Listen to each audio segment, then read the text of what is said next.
മനുഷ്യനായിട്ട് ജനിച്ചിട്ട് ഈശ്വരനായിട്ടും മാറാൻ പറ്റുന്ന ഇത് ഭാരതത്തിൽ മാത്രം. എവിടെ യുക്തി നിൽക്കുന്നോ അവിടെ ഭക്തി തുടങ്ങുള്ളൂ. അകത്തുള്ള ഈശ്വരൻ നമുക്ക് പുറത്തേക്ക് എടുക്കാൻ പറ്റില്ല. ഇപ്പം നമ്മൾ ബോഡി സ്പ്രേ അടിക്കണ പോലെയാണ്. നമ്മുടെ ബോഡിയിൽ സ്പ്രേ അടിച്ചാൽ നമ്മുടെ ബോഡിയുടെ മണം പോകണ്ട ഇല്ല. ബോഡി സ്പ്രേയുടെ മണമാണ് നിൽക്കണം. പക്ഷെ ഭഗവാന് നിങ്ങളുടെ വീട്ടിലുണ്ടാവുന്ന ഒരു മത്തങ്ങ ഉണ്ടായാലും കുമ്പളങ്ങ ഉണ്ടായാലും ആ ദേവന്റെ നടക്കി ഇത് കൊണ്ടേ കൊടുത്താൽ ഈശ്വര സന്തോഷമാണ്. പക്ഷെ ഈ അറിവ് നമുക്ക് കിട്ടുമ്പോഴേ നമുക്കത് ചെയ്യാൻ പറ്റുള്ളൂ. കഴിഞ്ഞ ശിവരാത്രിക്ക് ഞാൻ ശ്രുതി പോയപ്പോൾ കുറച്ച് ഇങ്ങനെ പൈസ ഇങ്ങനെ ഇടയ്ക്ക് കൂട്ടി വെച്ചിട്ടുണ്ടായിരുന്നു അമ്പലത്തിൽ കൊടുത്തിട്ട്. അപ്പോൾ അവിടെ അന്നദാന കൗണ്ടറിൽ ഇത് കൊടുക്കാൻ വേണ്ടി ചെന്ന് കഴിഞ്ഞപ്പോൾ അദ്ദേഹത്തിനോട് പറയുകയാണ്, അന്നദാനത്തിൻ്റെ ഇത് ഇപ്പോൾ ഓൾറെഡി നിർത്തി വെച്ചേക്കാണ് ശ്രുതിയിൽ. ഒരു മനുഷ്യന് സന്തോഷമായിട്ട് ജീവിക്കാൻ, അതാണ് നമുക്ക് എന്തുണ്ടെങ്കിലും ആധ്യാത്മികത ഉണ്ടെങ്കിലും നമുക്കൊരു മനസ്സിന് ശാന്തത കിട്ടും. നമ്മൾ ഈശ്വരനെ അറിയാമെന്ന് പറഞ്ഞാൽ നമ്മൾ ക്ഷേത്രത്തിൽ പോകുമ്പോൾ ഒരാളും ഈശ്വരനെ അറിയാൻ ശ്രമിക്കുന്നില്ല. അതെ, ക്ഷേത്രത്തിൽ പോകുന്ന ഒരാൾ ചിലപ്പോൾ മാനസികമായിട്ട് വിഷമം ഉണ്ടാവും, അല്ലെങ്കിൽ ചിലപ്പോൾ പരീക്ഷ അടുത്ത ദിവസം ഉണ്ടാവും, അല്ലെങ്കിൽ ചിലപ്പോൾ അവൻ്റെ ജോലി കിട്ടാനുണ്ടാവും, ചിലപ്പോൾ അവൻ്റെ വിഷമങ്ങൾ ഇറക്കി വയ്ക്കാൻ, അങ്ങനെ പല പല കാര്യങ്ങൾക്കാണ് നമ്മളവിടെ പോയി ആ ഭഗവാന്റെ ശിലയിൽ, അല്ലെങ്കിൽ അത് നമ്മൾ ആ തന്ത്ര ചെയ്ത പൂജയിൽ നിന്ന് ആ ശിലയിൽ നിന്ന് നമ്മളിലേക്ക് ആ ചൈതന്യം കിട്ടും, നമുക്കൊരു പോസിറ്റീവ് എനർജി കിട്ടും. അതല്ലാതെ നമ്മൾ ഒരു 10 സെക്കൻഡെങ്കിലും ഭഗവാന് സുഖമാണോ, ഭഗവാന് നേദ്യം കിട്ടിയോ എന്നാരും ചോദിക്കണില്ല. എന്നിപ്പോൾ നമ്മൾ ഈ പ്രഭാഷണങ്ങളിൽ ഇപ്പോൾ ഈ നമ്മൾ യൂട്യൂബിലൊക്കെ നോക്കിക്കഴിഞ്ഞാൽ ഒരുപാട് പേര് ഇപ്പോൾ ഗുരുവായൂരപ്പൻ്റെ കഥകൾ പറയണേയും, ഇപ്പോൾ ചില ആൾക്കാരൊക്കെ ഇപ്പോൾ മറ്റേ ചാക്യാർ കൂത്ത് നടത്തുന്ന രാജൻ അദ്ദേഹമൊക്കെ നമ്മൾ പറയണേക്കുമ്പോൾ കൃഷ്ണ നേരിട്ട് എന്ന് പറയുമ്പോൾ നീ എന്നോട് എന്താ വർത്താനം പറയാത്തെന്ന് ചോദിക്കണേ. അപ്പോൾ ഈ ഭഗവാൻ ആ കമ്മ്യൂണിക്കേറ്റ് ചെയ്യണമെങ്കിൽ ആ ഗുരു നമ്മളിൽ വർക്ക് ചെയ്താലേ ശരിയാ ഇത് കിട്ടുള്ളൂ. പിന്നെ സദ്ഗുരുക്കന്മാരെപ്പോഴും പറയണത് എന്താണെന്ന് വെച്ച് കഴിഞ്ഞാൽ, നീ ആരെ വേണമെങ്കിലും പൂജിച്ചോ, നീ ഗണപതി ഭഗവാനെ പൂജിച്ചോ, നീ ഏത് പള്ളിയിൽ പോയി പ്രാർത്ഥിച്ചോ, എവിടെ പോയാലും ഞാൻ തന്നെയാണ് നിൻ്റെ അടുത്ത് ഈ രൂപത്തിൽ വരുന്നത്. അതാണ് ശരിക്കും സദ്ഗുരു എന്ന് പറയുന്നതിൻ്റെ ശരിക്കും ഡെഫിനേഷൻ. മനസ്സിലായി. അതായത് ശരിക്കും സദ്ഗുരുക്കന്മാർ വന്നേക്കണതിൻ്റെ ശരിക്കും ലക്ഷ്യം എന്താണെന്ന് വെച്ച് കഴിഞ്ഞാൽ നമ്മളിൽ ആധ്യാത്മികത കൊണ്ടുവരിക എന്നത്. ആധ്യാത്മികത കൊണ്ടുവരണത് എന്തിനാന്ന് വെച്ച് കഴിഞ്ഞാൽ ധർമ്മം പുനഃസ്ഥാപിക്കണമെങ്കിൽ ആധ്യാത്മികത വേണം. ഇല്ലെങ്കിൽ ആധ്യാത്മികത വളരില്ല. ഈ വള്ളിക്കാവിൽ അമ്മ അതുപോലെ ഞാൻ ഈ പോളിടെക്നിക്ക് കഴിഞ്ഞ് ഇരിക്കുന്ന സമയത്ത് അമൃതയുടെ ഗസ്റ്റ് ഹൗസിൽ വെറുതെ ഒരു 3 മാസം ഗ്യാപ്പുണ്ട് പരീക്ഷ കഴിഞ്ഞിട്ട്. അപ്പോൾ ഞാൻ വെറുതെ ജോലി ആയിരിക്കാം. അപ്പോൾ അവിടെ ചെന്ന് കഴിഞ്ഞപ്പോൾ സ്വാമി എന്നെ ഇൻ്റർവ്യൂ ചെയ്തിട്ട് പറഞ്ഞു, ഡിപ്ലോമ പഠിച്ചവർക്കൊന്നും ഇവിടെ ജോലിയില്ല, ഇത് വെറുതെ 10ാം ക്ലാസ് എന്തെങ്കിലും മതി, റൂം ബോയ് ആയിട്ട് നിൽക്കാം. അപ്പോൾ നമ്മൾ കുഴപ്പമില്ല, അമ്മേനെ കാണാൻ പറ്റിയ അങ്ങനെ എന്ന് പറഞ്ഞു. അപ്പം ഞാനവിടെ ജോലി ചെയ്തിട്ട് ഒരു 2 മാസം അങ്ങാണ്ടായി. അപ്പോൾ ഇടയ്ക്കിടയ്ക്ക് അവിടെ ഉള്ളവരൊക്കെ അമ്മേനെ കാണാൻ പോകും. അപ്പോൾ ഞാനിതുവരെ പോയിട്ടില്ല. അപ്പോൾ അവിടെ നിന്നൊരു ചേട്ടൻ പറഞ്ഞു, അമ്മ ഇങ്ങനെ വിദേശയാത്രയ്ക്ക് പോവുകയാണ് എന്ന് പറഞ്ഞു. അപ്പം ഞാൻ മനസ്സിൽ വിചാരിച്ചു, അയ്യോ 2 മാസം ഇവിടെ ജോലി ചെയ്തിട്ട് അമ്മേനെ കാണാൻ പറ്റിയില്ലല്ലോ. അപ്പം ഞാൻ അമ്മയെ കാണാൻ പറ്റിയില്ലോ എന്ന് ഞാൻ ആലോചിക്കുന്നത് അവിടെ 16 നിലയുള്ള മറ്റേ ഈ ഗസ്റ്റ് ഹൗസിൻ്റെ ബിൽഡിങ്ങിലെ ലിഫ്റ്റിലാണ്. ഇതിൻ്റെ തൊട്ടപ്പുറത്തെ ബിൽഡിങ്ങിൽ വിസിറ്റേഴ്സ് ക്യാൻറ്റീനിൽ ഹരി എന്ന് പറഞ്ഞ അമ്മയുടെ ഡ്രൈവർ ഭക്ഷണം കഴിച്ചുകൊണ്ടിരിക്കുക, ഈ പൊറോട്ടയും കടലക്കറിയും കഴിച്ചുകൊണ്ടിരിക്കുക. അപ്പം അദ്ദേഹത്തിന് ടെലിപ്പതി ആയിട്ട് അമ്മ വള്ളിക്കാവിൽ നിന്ന് പറയാണ്, ഒരാൾ എന്നെ കാണാൻ വരാനുണ്ട്, നീ വണ്ടി കയറ്റി കൊണ്ടുപോകുന്നു. ഞാനറിയാനുള്ള, ഞാൻ ലിഫ്റ്റിലിരിക്കുന്നു. ഇദ്ദേഹം ഇവിടെ നിന്ന് കഴിച്ചു കഴിഞ്ഞ് ഇറങ്ങി, ഇദ്ദേഹം ഈ പോണ വഴി ഇതില്ല. അന്ന് പിന്നെ ഈ വാട്സപ്പും പെട്ടെന്ന് കോണ്ടാക്ട് ചെയ്യാനൊന്നുമില്ല, 20 വർഷം മുമ്പാണ്. ഇദ്ദേഹം പോണ വഴിക്കും ഓരോ ഡിവോട്ട്, ആരും വള്ളിക്കാവിലേക്ക് വരുന്നുണ്ടോ, അപ്പോൾ ആരുമില്ല, ആശുപത്രിയിൽ വന്നേക്കണവരല്ലേ. അങ്ങനെ ചോദിച്ച് എൻ്റെ ലിഫ്റ്റിൻ്റെ തൊട്ടപ്പുറത്ത് വന്ന് ആളോട് ചോദിച്ചു. അപ്പം അയാൾ പറഞ്ഞു, അപ്പുറത്തെ ലിഫ്റ്റിൽ നിൽക്കണ പയ്യൻ ഇങ്ങനെ അമ്മേനെ കാണണമെന്ന് പറയണ്ടെന്ന് പറഞ്ഞു. അങ്ങനെ ഈ ചേട്ടൻ എന്നോട് വന്നു ചോദിച്ചു. അപ്പം ഞാൻ പറഞ്ഞു, ശരി, ജോലി കഴിഞ്ഞിട്ടാ. പുള്ളി ഒരു കുഴപ്പമില്ല, വെയിറ്റ് ചെയ്യാമെന്നു. 12:30 ജോലി കഴിഞ്ഞ് ഈ വണ്ടിയിൽ ഇദ്ദേഹത്തിൻ്റെ കൂടെ ഞാൻ കാറിൽ പുറകിലിരുന്ന് പോവുകയാണ്. അപ്പം അദ്ദേഹം പറഞ്ഞു, ഇത് അമ്മ യാത്ര ചെയ്യണ വണ്ടിയാണ്, ഈ വണ്ടിയിൽ ആരെയും കയറ്റാറില്ല, മനസ്സിലായോ? ഇത് അമ്മ നേരിട്ട് എന്തോ ടെലിപ്പതിയിൽ എന്നോട് പറഞ്ഞുകൊണ്ട് ഞാനിങ്ങനെ വന്നതാണ്, നിങ്ങൾക്ക് എന്തോ ഭഗവാന്റെ അനുഗ്രഹം ഉണ്ട്, അതുകൊണ്ടാണെന്ന് പറഞ്ഞു. അങ്ങനെ ഞാൻ അവിടെ ചെന്നു. അവിടെ താമസിക്കാൻ ഇദ്ദേഹം തന്നെ ഒരു റൂം അറേഞ്ച് ചെയ്ത് തന്നു. പിറ്റേ ദിവസം അമ്മ വിദേശത്തേക്ക് പോവുകയാണ്. എയർപോർട്ടിൽ തിരുവനന്തപുരത്ത് നിന്ന് അന്ന് പോകണം, അന്ന് നെടുമ്പാശ്ശേരി ആക്റ്റീവ് ആയിട്ടില്ല. അപ്പോൾ അമ്മ ഇങ്ങനെ മുകളിൽ നിന്ന് പുറത്തേക്ക് ഇറങ്ങി വന്നു, കാറിലേക്ക് കയറി. അപ്പം ഞാൻ വേഗം ഓടിച്ചു. അമ്മ ഇങ്ങനെ കൈ ഇങ്ങനെ വെച്ചിട്ടുണ്ട്, വെറുതെ ഇങ്ങനെ തൊട്ടു. അപ്പം അമ്മ ഇങ്ങനെ നോക്കി, അത്രേ ഉള്ളൂ, വേറെ കമ്മ്യൂണിക്കേഷനൊന്നുമില്ല. പക്ഷെ പിന്നെ നമ്മൾ അമ്മയെക്കുറിച്ച് പഠിക്കുമ്പോഴാണ് ഈ ജഗദ്ഗുരുക്കന്മാർ നമ്മളെ അവിടെ കൈ തൊടാനൊരു ഭാഗ്യം ഉണ്ടായത് തന്നെ. പിന്നെ പല പ്രാവശ്യം നമ്മൾ കല്യാണം കഴിഞ്ഞ് കുട്ടികളൊക്കെ ആയിട്ട് പോയി. അപ്പോൾ അമ്മയോട് ഏതൊരു പത്രത്തിൻ്റെ വലിയൊരു ആൾ ഡൽഹിയിൽ എന്തോ ഇൻ്റർവ്യൂ ചെയ്യപ്പോൾ അമ്മയോട് ചോദിച്ചു, ഓണത്തിനായിരുന്നു, തിരുവോണത്തിനൊരു ഇൻ്റർവ്യൂവിന്. അപ്പം അമ്മയോട് ചോദിച്ചു, അമ്മ എന്തിനാണ് ഈ ആധ്യാത്മികത എന്നും പറഞ്ഞ് ഇങ്ങനെ ഈ പ്രഭാഷണവും സത്സംഗവും ഇതുമൊക്കെ നടത്തണേ? അമ്മ നടത്തിയില്ലെങ്കിലും ഇവിടെ നാട്ടിലെല്ലാം നടക്കില്ലേ? അപ്പം അമ്മ അതിന് പറഞ്ഞൊരു കഥയുണ്ട്. അതായത് നമ്മളൊരു മാങ്ങ തിന്നു കഴിഞ്ഞാൽ മാങ്ങ അണ്ടി ബാക്കിയുണ്ടാവും ഇല്ലേ? അതെ. അത് നമ്മളൊരു അലമാരിക്കകത്ത് എടുത്ത് വെച്ചാൽ എന്ത് ചെയ്യും? കുറച്ച് നാൾ കഴിയുമ്പോൾ അത് ഉണങ്ങിപ്പോവും. അതെ ഇല്ലേ? ആ മാങ്ങയുടെ മാങ്ങാണ്ടി നമ്മളൊരു മണ്ണിൽ കുഴിച്ചിടും.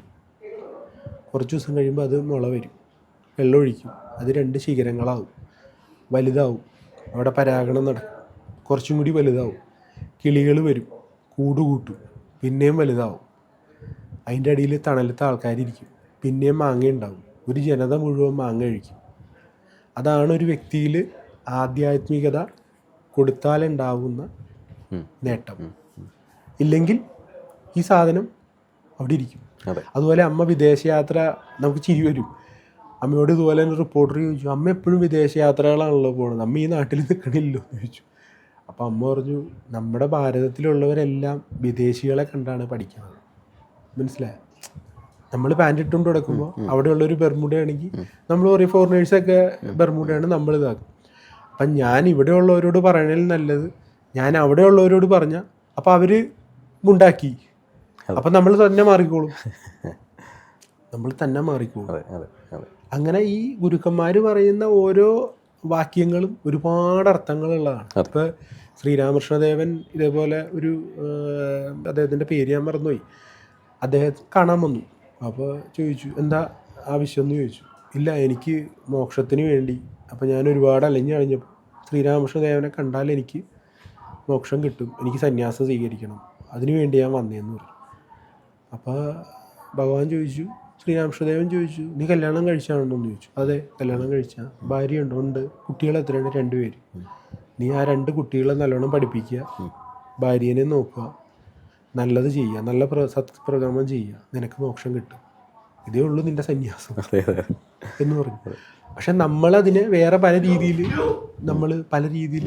വ്യാഖ്യാനിച്ച് എടുത്തു. സദ്ഗുരുക്കന്മാർ പറയുന്ന ഓരോ പോയിന്റിനും അമ്മ പണ്ട് പറയുന്നൊരു കഥയുണ്ട്. നിങ്ങളുടെ വീടിൻ്റെ മുമ്പിൽ ഒരു വെള്ള തുണി നിങ്ങൾ വലിച്ചു കെട്ടി, അങ്ങയുടെ വീടിൻ്റെ മുമ്പിൽ വെള്ള തുണി വലിച്ചു കെട്ടി, ആരും മൈൻഡ് ചെയ്യില്ല. അത് പ്രദീപിൻ്റെ വീട്ടിൽ ആരും മൈൻഡ് ചെയ്യില്ല ഇല്ലേ? ഒരു മാർക്കർ മേടിച്ചിട്ട് അതിൻ്റെ സെൻറ്ററിൽ ഒരു വട്ടത്തിൽ കറുത്ത ഡോട്ട് ഇട്ട്, പിറ്റേ ദിവസം തൊട്ടപ്പുറത്ത് ആൾ ചോദിക്കും, പ്രദീപ് അതെന്ത് നടുക്ക് ഡോട്ട് ഇട്ടേ? അപ്പം ആ സദ്ഗുരു പറഞ്ഞ വലിയൊരു ഇത് ആരും ശ്രദ്ധിക്കില്ല, ഒരു ചെറിയൊരു സാധനത്തെ ആയിരിക്കും ആളുകൾ ശ്രദ്ധിക്കുക. ഈ ശ്രീരാമകൃഷ്ണദേവൻ എപ്പോഴും പറയാറുണ്ട്, ലോകം മുഴുവൻ ഈശ്വരൻ നിറഞ്ഞു നിൽക്കുക. അതുപോലെ ഈശ്വരന്മാരായിട്ട് അവതാരം എടുത്തവരും ലോകം മുഴുവനുണ്ട്. പക്ഷേ മനുഷ്യനായിട്ട് ജനിച്ചിട്ട് ഈശ്വരനായിട്ടും മാറാൻ പറ്റുന്ന ഇത് ഭാരതത്തിൽ മാത്രമാണ്. അത് ഭാരതത്തിൻ്റെ പ്രത്യേകതയാണ്. അതുകൊണ്ടാണ് എല്ലാവരും ഭാരതത്തിൽ വന്ന് ഒന്ന് തൊട്ടിട്ടേ അവർ പോവുള്ളൂ. അതാണ് ശരിക്കും ഈ ഗുരുപരമ്പരകളിൽ നമ്മൾ മനസ്സിലാക്കേണ്ട ഒരു കാര്യം. ഇപ്പോൾ കുറച്ച് നേരത്തേക്കാളും ഗുരു പരമ്പരകളെക്കുറിച്ച് ആളുകൾ പഠിക്കുകയും അല്ലെങ്കിൽ വായിക്കുകയും ബുക്കുകൾ വായിക്കുകയൊക്കെ ചെയ്ത് കുറച്ചും കൂടി ആളുകൾക്ക് കുറച്ചും കൂടി അവയർനെസ് ആയി. നേരത്തെ ഒട്ടും ഉണ്ടായിരുന്നില്ല. കാരണം എന്ന് വെച്ച് കഴിഞ്ഞാൽ ഇതെന്തോ ഒരു സംഭവമാണ് എന്നാണ് എല്ലാവരും. പിന്നെ ഇപ്പോൾ യുക്തിവാദികൾ അല്ലെങ്കിൽ ദൈവമില്ല എന്ന് വിശ്വസിക്കുന്നവർ, അപ്പോൾ അവരെയും കുറ്റം പറയാൻ പറ്റില്ല. കാരണം അവനറിയാത്തൊരു കാര്യത്തെ അവൻ അങ്ങനെ വ്യാഖ്യാനിക്കുള്ളൂ. ശരി. അപ്പം നമ്മൾ വണ്ടിയും കൊണ്ട് പോകണു, നമ്മളെ പോലീസ് കൈ കാണിച്ച് നിർത്തി, നമുക്ക് നിയമം അറിയില്ല. പോലീസുകാർ പറയണം നിങ്ങൾ ഇത് റോങ് സൈഡാണ്, നിങ്ങൾക്കെതിരെ 500 രൂപ ചാർജ് ചെയ്യും. നമ്മുടെ തൊട്ടപ്പുറത്തൊരു വക്കീലിനെ പിടിച്ചു, അവന് നിയമം അറിയാമെങ്കിൽ അവനെന്ത് പറയും? സാറേ IPC പ്രകാരമല്ല, ഞങ്ങൾ ഇത് റോഡിൽ ലെഫ്റ്റ് സൈഡ് വഴി അടിച്ചത്, സാർ അടിച്ച് 500 രൂപ അടിക്കില്ല, സാറ് കോടതിയിലേക്ക് എഴുതിക്കോ. എന്തുകൊണ്ടാവും പറയണത്? അവന് നിയമം അറിയാം. അപ്പം ഗുരുവിനെ അറിഞ്ഞവന് അല്ലെങ്കിൽ ഈശ്വരനെ അറിഞ്ഞവന് അവൻ അതിന്മേൽ തന്നെ നിൽക്കും. ഈ ഭക്തിയും യുക്തിയും തമ്മിലുള്ള വ്യത്യാസം അതാണ്. എവിടെ യുക്തി നിൽക്കുന്നോ അവിടെ ഭക്തി തുടങ്ങുള്ളൂ. നമ്മൾ യുക്തിയിൽ ചിന്തിച്ചുകൊണ്ടിരുന്നാൽ നമുക്ക് ഒരിക്കലും ഒന്നിനും ഉത്തരം ഉണ്ടാവില്ല. ഇപ്പോൾ ഒരു കുഞ്ഞ് ജനിച്ച് അവനൊരു 5 വയസ്സായി കഴിയുമ്പോൾ അവൻ നേരെ തന്നെ അച്ഛനെയും അമ്മയൊക്കെ വിളിച്ച് DDRC പോലെ ഏതൊരു ലാബിൽ പോയിട്ട് എന്നാൽ നല്ല ലാബ്, എന്നാൽ ഗവൺമെൻറ് ലാബിൽ പോയിട്ട് അച്ഛൻ്റെ DNA ടെസ്റ്റ് ചെയ്യണം. ഞാനിങ്ങനെ അച്ഛാന്ന് വിളിക്കണേ. യുക്തിയിലാണെങ്കിൽ അങ്ങനെ വേണമല്ലോ. ഇപ്പം കറണ്ട് നമ്മൾ കാണണമല്ലോ, പക്ഷെ കറണ്ടിട്ട് നമ്മൾ വിശ്വസിക്കണല്ലേ. പക്ഷെ കറണ്ട് പ്രവഹിച്ച് ഉപയോഗിക്കുന്ന സാധനങ്ങൾ നമ്മൾ യൂസ് ചെയ്യുന്നുണ്ട്. ശരി. അപ്പോൾ ആ യുക്തി തീരുന്നിടത്തേ ഭക്തി തുടങ്ങുകയുള്ളൂ. ശരി. അപ്പോൾ നമ്മൾ ഒരാൾ പറയാണ് ഞാൻ ഇന്നലെ കൃഷ്ണനെ കണ്ടു അല്ലെങ്കിൽ ഗണപതി ഭഗവാനെ കണ്ടു എന്ന് പറഞ്ഞാൽ നമ്മൾ പറയും അതവൻ്റെ തോന്നലാന്ന് പറയും. കാരണം നമ്മൾ കണ്ടിട്ടില്ല. അപ്പോൾ വിശ്വാസി അല്ലാത്ത ഒരാൾ അങ്ങനെ പറയണോണ്ട് അവനെ തെറ്റു പറയാൻ പറ്റില്ല. പിന്നെ എല്ലാ സാധനവും ഉള്ളത് തന്നെയാണ്. പൂജ തുടങ്ങി, മന്ത്രം തുടങ്ങി, തന്ത്രം തുടങ്ങി എല്ലാം ഉള്ളത് തന്നെയാണ്. പക്ഷെ നമുക്കത് ഫോളോ ചെയ്യാൻ പറ്റുന്ന രീതി അനുസരിച്ച് ഇത് ഡിഫറെൻ്റ് ആയിരിക്കും. ഇപ്പം നമ്മളിരിക്കുന്ന ആലുവ ലൊക്കേഷൻ, ആലുവയിൽ നിന്ന് നമ്മൾ എറണാകുളത്തേക്ക് പോകണം. നമ്മൾ 10 പേരെ നിർത്തി നിങ്ങൾ എറണാകുളത്തേക്ക് വരിക എന്ന് പറഞ്ഞു. എങ്ങനെ വേണമെങ്കിലും നിങ്ങൾക്ക് വരാം. ഒരാൾ ബസ്സിൽ കയറി വന്നു, ശരി, ഒരാൾ ഓട്ടോയിൽ വന്നു, ഒരാൾ സൈക്കിളിൽ കൂട്ടി വന്നു, ഒരാൾ ബൈക്കിൽ വന്നു, ഒരാൾ ഒരു പെട്ടി ഓട്ടോ വിളിച്ചു വന്നു, ഒരാൾ വേറെ എന്തെങ്കിലും വന്നു, ഒരാൾ പെട്ടെന്ന് എത്താൻ വേണ്ടി ഒരു ആംബുലൻസ് വിളിച്ചു, അയാൾ ലൈറ്റ് ഇട്ട് ആംബുലൻസിൽ പോയി. എറണാകുളത്തെത്തിയ പലരുടെയും എല്ലാവരും എറണാകുളത്ത് എത്തിയവരാ. പലരും പറയും ആംബുലൻസ് എത്തിയവൻ പെട്ടെന്ന് എത്തി, സൈക്കിളിൽ ഓട്ടിയവൻ 4 മണിക്കൂർ എടുത്തു, നടന്നു വന്നവൻ എത്തിയിട്ടില്ല. അപ്പോൾ ഒരു സ്ഥലത്ത് എത്തിപ്പെടുന്ന പല ആളുകളുടെയും അവസ്ഥകളും അവസ്ഥാവിശേഷവും വ്യത്യാസം ഉണ്ടാവും. ശരി. അതിനെ നമ്മൾ ദുർവ്യാഖ്യാനം ചെയ്യും. അപ്പോൾ നമ്മൾ ഇപ്പോൾ നേരത്തെ കറുത്ത ഡോട്ട് എന്ന് പറഞ്ഞ പോലെയാണ്. ഇപ്പോൾ ഒരു ജ്യോതിഷം തന്നെ, ആ ജ്യോതിഷം പഠിച്ച് വളരെ കാര്യമായിട്ട് അദ്ദേഹം ചെയ്തുകൊണ്ടിരിക്കേണ്ടിയിരിക്കും. പക്ഷേ ആ ജ്യോതിഷനും ഒരു ശനിയോ അല്ലെങ്കിൽ മോശ സമയമോ ഉണ്ടാവും. അതെ. ആ മോശ സമയത്ത് ചിലപ്പോൾ അദ്ദേഹം നോക്കി പറയുന്നതും ചിലപ്പോൾ കറക്റ്റ് ആവില്ല. പക്ഷേ ആ പോയിന്റ് മാത്രം എടുത്തായിരിക്കും വേറൊരാൾ ഒരു ചാനലിലോ ഇരുന്ന് അയാൾ പറയണത് അത് അദ്ദേഹം പറഞ്ഞത് ശരിയല്ല, അയാൾ പറയണത് മുഴുവൻ തെറ്റാന്ന് പറയും. അതാണ് ഇവിടെ ദുർവ്യാഖ്യാനങ്ങൾ കൂടുതലായിരിക്കും. ഇപ്പോൾ മന്ത്രം ചെയ്തു, ഇപ്പോൾ ഒരു തന്ത്രി ഒരു പൂജ ചെയ്തു, അല്ലെങ്കിൽ വേറെ എന്തെങ്കിലും ചെയ്തു, അദ്ദേഹം ചെയ്ത 100 കാര്യങ്ങൾ ആരും കാണില്ല. ശരി. 101ാമത്തെ ഒരു തെറ്റ് പറ്റിയാൽ പറയും അദ്ദേഹം മോശമാണ്, അങ്ങനെയൊന്നുമില്ല, ദൈവമില്ല എന്ന് പറഞ്ഞു. അപ്പോൾ ഇതിനെ അങ്ങോട്ട് വളരെ ഈ ഗുരുക്കന്മാരെയൊക്കെ അപമാനിക്കുന്ന അല്ലെങ്കിൽ ഇങ്ങനെയുള്ള കാര്യത്തിൽ നമ്മുടെ ഈ കുറച്ച് ഏരിയ ഇന്ത്യയിൽ തന്നെ വളരെ മോശമായിട്ടുള്ള ഇതാണ്. ഇപ്പോൾ നോർത്ത് ഇന്ത്യയിലൊക്കെ പോയി കഴിഞ്ഞാൽ പണ്ട് കാലത്താണെങ്കിലും ഇപ്പോൾ ഒരു സ്വാമിയെ പോലെ ഒരാൾ വന്നാൽ അദ്ദേഹം സ്വാമിയാണോ അല്ലേന്ന് അറിയില്ല. ചിലപ്പോൾ ഭിക്ഷാടനം നടത്തുന്ന ആളായിരിക്കും, പക്ഷെ അമ്പലത്തിൽ ആ നേദ്യം എടുത്ത് അദ്ദേഹത്തിന് കൊടുക്കും, കഴിച്ചോ എന്ന് പറയും. ചിലപ്പോൾ അയാൾ തട്ടിപ്പാരനായിരിക്കും, നമുക്കറിയില്ല തട്ടിപ്പാരണോ ഇല്ലയോ എന്നുള്ളത്. നമുക്ക് എല്ലാത്തിൻ്റെയും നിജസ്ഥിതി അറിഞ്ഞിട്ട് നമുക്കൊന്നും ചെയ്യാൻ പറ്റില്ല. ഇപ്പോൾ നമ്മളൊരു ഹോസ്പിറ്റലിൽ പോയി അപ്പോൾ ഡോക്ടർ പറയുകയാണ് ഇന്ന മരുന്ന് കഴിച്ചാൽ മതി എന്ന്. അപ്പം അങ്ങനെയാണെങ്കിൽ ഇത് വിശ്വസിക്കാൻ, ഇത് യുക്തിയിൽ വിശ്വസിക്കുന്നവനാണെങ്കിൽ ഇവൻ്റെ ഈ മരുന്ന് ഇവൻ തന്നെ പൂനെ ഇൻസ്റ്റിറ്റ്യൂട്ടിൽ കൊണ്ടുപോയി ഇത് പാരസെറ്റമോൾ തന്നെയാണ് സെറിഞ്ച് തന്നെ നോക്കിയിട്ടൊന്നുമല്ല അവൻ ഇഞ്ചക്ഷൻ ചെയ്യണേ, അവനോട് നോക്കും ഇഞ്ചക്ട് വിശ്വാസം. അപ്പം വിശ്വാസമാണ്. അപ്പം വിശ്വാസം എന്ന് പറയുന്നത് ഈ വിശ്വാസികളെ കുറ്റം പറയുക അല്ലെങ്കിൽ അവർ ശരിയല്ല, അവർ എന്താ പറയുക, ഇപ്പോൾ ഈ ആചാരങ്ങൾ വരുമ്പോഴും അങ്ങനെയല്ലേ? ആചാരങ്ങൾ വരുമ്പോഴും അനുഷ്ഠാനങ്ങൾ വരുമ്പോഴും അങ്ങനെയല്ലേ പറയണേ? ഇപ്പോൾ വെളിച്ചപ്പാട് തുള്ളുന്നു അല്ലെങ്കിൽ ഇത് ചെയ്യുന്നു, ഇപ്പോൾ എല്ലാം ആ ഗുരുക്കന്മാർ ഇത് ചെയ്യുന്നു, ഭയങ്കര മാജിക് കാണിക്കുന്നു. അങ്ങനെയാണെങ്കിൽ ഇന്ത്യയിലെ പ്രശസ്തനായ മജീഷ്യൻ ഉണ്ട്, അദ്ദേഹമൊക്കെ ഈഫൽ ടവർ വരെ ഇല്ലാണ്ടാക്കി. എന്താ അദ്ദേഹത്തിൻ്റെ കാലിൽ പോയി ആരും തൊടാത്തെ? എന്താ തൊടാത്തെ? ശരി. ഇപ്പം മഹാഗുരുക്കന്മാർ പല അത്ഭുതങ്ങളും കാണിക്കുന്നുണ്ടെന്ന് പറയുന്നു ഇല്ലേ?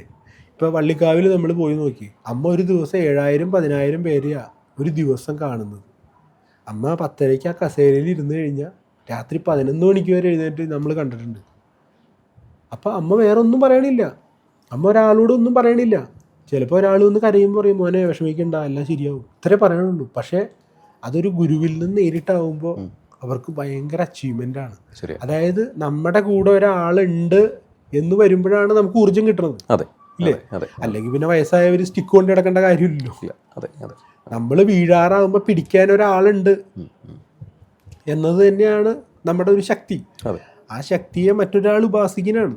ശരിക്കും ഇപ്പോൾ നമ്മൾ ഗുരുദേവൻ കണ്ണാടി ബിംബം പ്രതിഷ്ഠിച്ചതിൻ്റെ പൊരുളും അത് തന്നെയാണ്.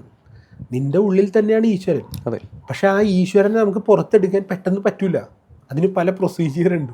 അകത്തുള്ള ഈശ്വരനെ നമുക്ക് പുറത്തേക്ക് എടുക്കാൻ പറ്റില്ല. ഇപ്പം നമ്മൾ ബോഡി സ്പ്രേ അടിക്കണ പോലെയാണ്. നമ്മുടെ ബോഡിയിൽ സ്പ്രേ അടിച്ചാൽ നമ്മുടെ ബോഡിയുടെ മണം പോകണ്ടോ? ഇല്ല. ബോഡി സ്പ്രേയുടെ മണമാണ് നിൽക്കുന്നത്. ആ സ്പ്രേയുടെ കാലാവധി 3 മണിക്കൂർ കഴിയുമ്പോൾ വീണ്ടും നമ്മുടെ ബോഡിയുടെ ഇതായി.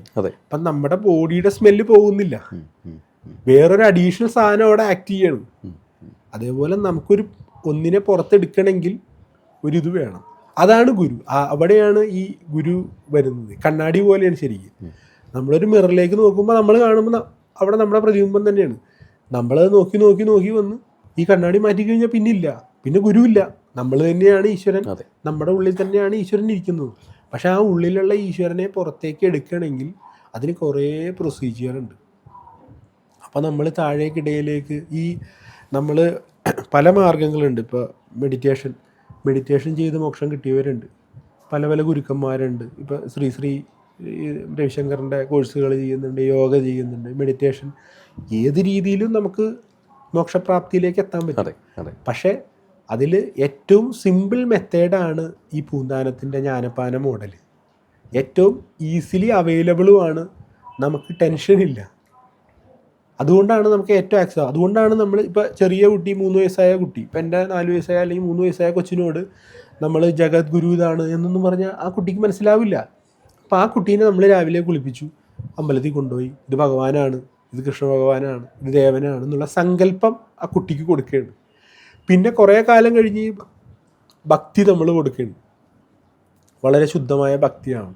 ഭക്തിയിൽ നമ്മൾ കൊടുത്തു, നമ്മൾ ക്ഷേത്രത്തിലെ വഴിപാടുകൾ ചെയ്തു, അതെല്ലാം കഴിഞ്ഞു. കുറച്ച് കാലം കഴിഞ്ഞപ്പോൾ നമുക്ക് കുറച്ചും കൂടി അറിവ് കിട്ടി കഴിയുമ്പോൾ നമുക്ക് മനസ്സിലായി വഴിപാട് എന്താണെങ്കിലും സ്വീകരിക്കും. ഒരു ക്ഷേത്രത്തിലാവുമ്പോൾ അവിടുത്തെ പൂജ അല്ലെങ്കിൽ വഴിപാടുകൾ എഴുതിയിട്ടുണ്ടാവും. പക്ഷേ ഭഗവാന് നിങ്ങളുടെ വീട്ടിലുണ്ടാവുന്ന ഒരു മത്തങ്ങ ഉണ്ടായാലും കുമ്പളങ്ങ ഉണ്ടായാലും ആ ദേവൻ്റെ നടക്കി ഇത് കൊണ്ടേ കൊടുത്താൽ ഈശ്വര സന്തോഷമാണ്. പക്ഷേ ഈ അറിവ് നമുക്ക് കിട്ടുമ്പോഴേ നമുക്കത് ചെയ്യാൻ പറ്റുള്ളൂ. അപ്പോൾ നമ്മൾ അതവിടെ കൊണ്ടുവച്ചു. അപ്പോൾ ആ നേദ്യമായി. പിന്നെ നമ്മൾ കുറച്ച് നാൾ കഴിയുമ്പോൾ നമുക്ക് മനസ്സിലാവും ഭഗവാൻ നമ്മുടെ കൂടെ ഒരു കൂട്ടുകാരനെ പോലെയാണ്. കാരണം നമുക്ക് എന്തുണ്ടെങ്കിലും ഭഗവാനോട് പറയാം, ഭഗവാൻ എനിക്കിന്ന് പ്രശ്നമാണ്, ഭയങ്കര തലവേദനയാണ്, അത് പരീക്ഷയ്ക്ക് പോകണ്ട, പോകണ്ട. അപ്പോൾ ഭഗവാൻ പറയാനായിട്ട് നമുക്ക് ഫീൽ ചെയ്യണം. പിന്നെയും കുറേ കാലം കഴിയുമ്പോൾ നമ്മുടെ ഉള്ളിൽ നിന്ന് തന്നെയാണ് ഈ ഭഗവാൻ ശബ്ദിക്കുന്നത്. അപ്പോൾ ഈശ്വരൻ ഉള്ളിലായി. ഈ ഉള്ളിലുള്ള ഈശ്വരനെ പുറത്തേക്ക് എടുക്കാനാണ്. അതുകൊണ്ടാണ് രമണ മഹർഷി ഒരു ദിവസം ശിഷ്യന്മാരോട് പറഞ്ഞു, ഇന്ന് മഹാദേവൻ ഇവിടെ വരുന്നു പറഞ്ഞു. അപ്പോൾ ശിഷ്യന്മാരെല്ലാവരും അവിടെയൊക്കെ വൃത്തിയാക്കി നല്ല നീറ്റായിട്ട് റെഡിയായിട്ട് അങ്ങനെ ഇരിക്കുകയാണ്. അപ്പോൾ നോക്കിയപ്പോൾ 9:30 ആയപ്പോൾ ഒരു കോൺഗ്രസ് കാർ അവിടെ വന്നു. അപ്പോൾ നോക്കിയപ്പോൾ പുട്ടപർത്തി സ്വാമിയാണ് കാറിൽ നിന്ന് ഇറങ്ങുന്നത്. അപ്പോൾ ശിഷ്യന്മാർ വിചാരിച്ചേക്കണത് മഹാദേവൻ വരും എന്ന് പറഞ്ഞപ്പോൾ വേറൊരു അവസ്ഥയിലായിരിക്കും വന്നതെന്നാണ് മനസ്സിലായത്. ഭഗവാൻ കാറിൽ നിന്ന് ഇറങ്ങി വന്നപ്പോൾ രമണ മഹർഷി തന്നെ ശിഷ്യന്മാരോട് പറഞ്ഞു, ഞാൻ മഹാദേവൻ വരുമെന്ന് പറഞ്ഞില്ലേ, അതേ ഭഗവാനാണ് വന്നേക്കണത് എന്ന് ഇവിടെ ചെന്നപ്പോൾ പറഞ്ഞു. അപ്പോൾ ഈ ജഗത് ഗുരുക്കന്മാർ നമ്മളെ നേർവഴിക്ക് നയിക്കാൻ പല ആംഗിളിലേക്ക് പോയതിനെ പോയിൻ്റ് ഔട്ട് ചെയ്യാൻ വേണ്ടിയിട്ടാണ് ജഗത് ഗുരുക്കന്മാർ എല്ലാ കാലഘട്ടത്തിലും അവതാരം എടുത്തേക്കുന്നത്. സദ്ഗുരുവിൻ്റെ പ്രത്യേകത അത് തന്നെയാണ്. നമ്മളൊരു ക്ഷേത്രത്തിൽ നമ്മൾ നിരന്തരം പേപ്പറൊക്കെ വായിക്കുമ്പോൾ ഒരു ക്ഷേത്രത്തിൽ ഒരാൾ ഒരു സ്വർണത്തിൻ്റെ എന്തെങ്കിലും ഒരു സാധനം കൊടുത്തു, അല്ലെങ്കിൽ എന്തെങ്കിലും ഒരു സാധനം ചെയ്തു. അപ്പോൾ നമ്മൾ സ്വാഭാവികമായിട്ട് എല്ലാവരും പറയും, എന്തിനും കാശ് കൊണ്ടേ കൊടുക്കണേ, മുഴുവൻ കള്ളപ്പണവും കട്ടതൊക്കെ ആയിരിക്കും. അങ്ങനെ നമുക്ക് അല്ല, അവൻ്റെ സമർപ്പണമാണത്. ശരിയാ. അപ്പം നമ്മൾ 1 രൂപ ഇട്ടാലും അവൻ 500 കോടി ഇട്ടാലും ഭഗവാന്റെ ക്ലാസ്സിൽ ഒന്ന് തന്നെയാണ്. പിന്നെ അവൻ അത്രയും സ്വർണ്ണം അവിടെ ഇടുമ്പോഴും വേറെ ഒരു ഇതുണ്ട്. ഒരു സ്വർണ്ണപ്പണിക്കാരന് പണി കിട്ടിയിട്ടുണ്ട, പണി കിട്ടുന്നതുകൊണ്ടാണ് ശരിയാ അവൻ്റെ തൊഴിലും കൂടി അതിൽ നടക്കുന്നുണ്ട്. ഇപ്പം നമ്മളിപ്പോൾ ഉത്സവമാണെങ്കിലും ഇപ്പോൾ ആന എഴുന്നള്ളിപ്പാണെങ്കിലും മേളാണെങ്കിലും ഭഗവാന് ഈ മേള ഇഷ്ടമാണെന്ന് പറഞ്ഞ് ചില അമ്പലങ്ങളിൽ വലിയ പൂരങ്ങൾ നടക്കും. ആ പൂരത്തിൽ നിന്ന് കൊട്ടുന്ന 750 പേർക്കും അവൻ്റെ ഉപജീവനമുണ്ട്. ശരിയാ. അപ്പം ഇതിന് വ്യവഹാരത്തിന് വേണ്ടിയിട്ടാണ് ഇതെല്ലാവരും എല്ലാം കൊണ്ടുപോകുന്നത്.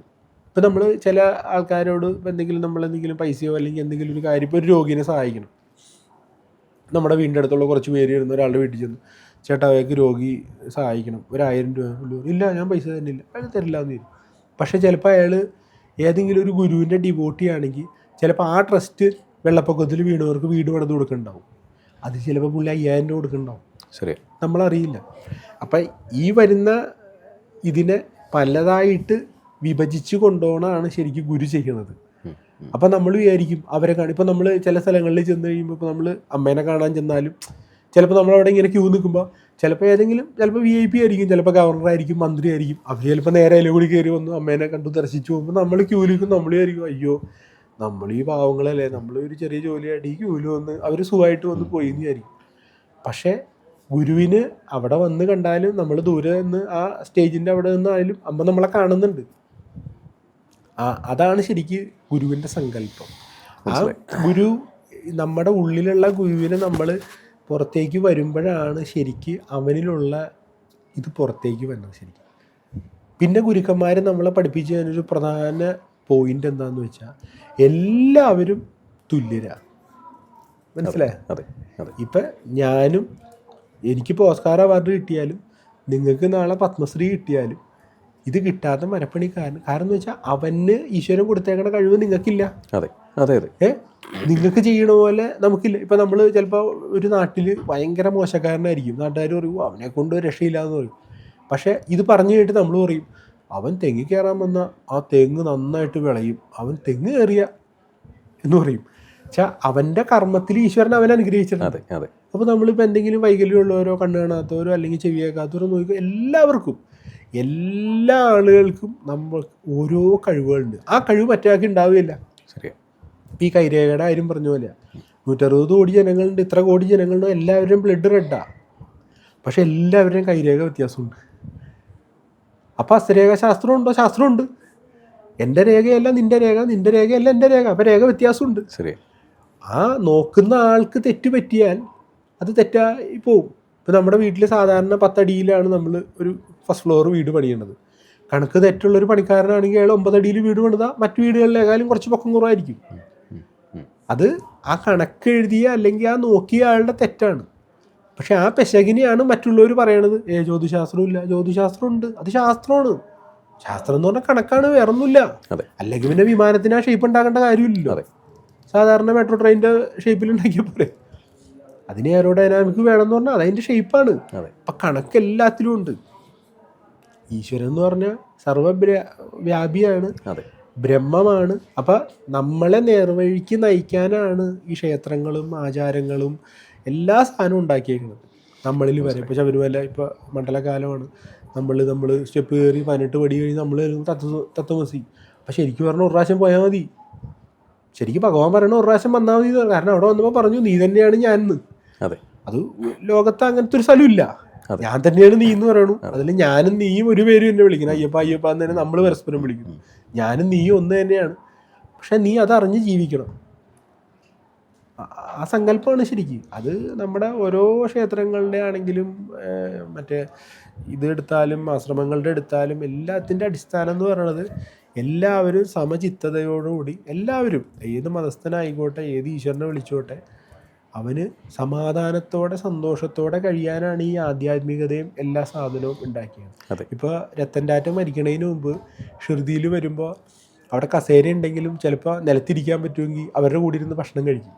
അപ്പം ഈ കൂടെ ഇരുന്ന് ഭക്ഷണം കഴിക്കുന്ന അല്ലെങ്കിൽ താഴേക്കിടെയുള്ളവൻ അറിയില്ല ഇത് രത്തൻ ടാറ്റയാന്ന്. ചാനലുകാർക്ക് മറ്റുള്ളവർക്ക് അറിയുള്ളൂ ഇതിനന്ന്. കാരണം അദ്ദേഹത്തിന് അറിയാം ഞാനും ആ വ്യക്തി ഒരുപോലെ തന്നെയാണ് ഭഗവാന്റെ മുമ്പിൽ. അതുകൊണ്ട് ഇല്ല. ഇപ്പം ഞങ്ങൾ ഈ കഴിഞ്ഞ ശിവരാത്രിക്ക് ഞാൻ ശ്രുതി പോയപ്പോൾ കുറച്ച് ഇങ്ങനെ പൈസ ഇങ്ങനെ ഇടയ്ക്ക് കൂട്ടി വെച്ചിട്ടുണ്ടായിരുന്നു അമ്പലത്തിൽ കൊടുക്കാൻ. അപ്പോൾ അവിടെ അന്നദാന കൗണ്ടറിൽ ഇത് കൊടുക്കാൻ വേണ്ടി ചെന്ന് കഴിഞ്ഞപ്പോൾ അദ്ദേഹത്തിനോട് പറയുകയാണ് അന്നദാനത്തിൻ്റെ ഇത് ഇപ്പോൾ ഓൾറെഡി നിർത്തി വെച്ചേക്കാണ് ശ്രുതിയിലെന്ന് ചോദിച്ചു. അപ്പം ഞാൻ ചോദിച്ചു അതെന്താണെന്ന് ചോദിച്ചു. കാരണം 24 മണിക്കൂറും 360 ദിവസവും ഗ്യാസ് ഇങ്ങനെ കത്തിച്ച് ഭക്ഷണം ഉണ്ടായിക്കൊണ്ടിരിക്കുക അവിടെ.